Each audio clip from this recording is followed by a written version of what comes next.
জিনিস অর্ধেক ঢোকালে ব্যথা লাগে।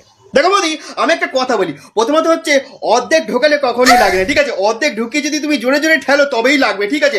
মেন ব্যাপার হচ্ছে তুমি অর্ধেক ঢোকাবে কেন? হ্যাঁ, ঢোকাবে যখন পুরোটাই ঢোকো, ভেতরটাও তো খাই খাই করছে নাকি? একবারে ঢুকিয়ে দাও, তারপরে আরামসে করো। মানে ভেতরটা মানে আমাদের পেটে যেমনি আমাদের যখন খিদে পায় তখন কি আমরা অর্ধেকটা খাই, তখন তো ভেতরটাই খাই খাই করে না, মানে আরো খাই আরো খাই। যতক্ষণ না ফুল লোডেড হয় ততক্ষণ কিন্তু মজা পাওয়া যায়। সেরকমই হচ্ছে ব্যাপার। আমি কি অন্য কিছু ভেবো না, জানো? আমি পায়ে জুতো ঢোকানোর কথা বলছি। মানে অর্ধেক কেউ ঢোকালে তো আমরা পুরোই ঢোকাই, যতই লাগুক যাই হোক, কিন্তু মজা পাওয়া যায় পুরোটা ঢোকানোর পরেই, তবেই তো মজাটা পাওয়া যায়। কি আরাম, মানে পায়ে পড়ে আরাম। প্যারাগন। কথা কি ক্লিয়ার না ভেজাল আছে? শোনো, একটা কথা বলি, গাড়ি বেশি স্পিডে চালাতে যেও না। একটা কথা মাথায় রেখো, তেল শেষ হয়ে যাবে কিন্তু রোড শেষ হবে না। আমাকে কি যাই তাই ড্রাইভার ভেবেছো নাকি বৌদি? আমার হচ্ছে হেভি ড্রাইভার, ঠিক আছে? শোনো, আমি একটা কথা বলি, রোডও শেষ হবে, তেলও ঠিক টাইমেই শেষ হবে।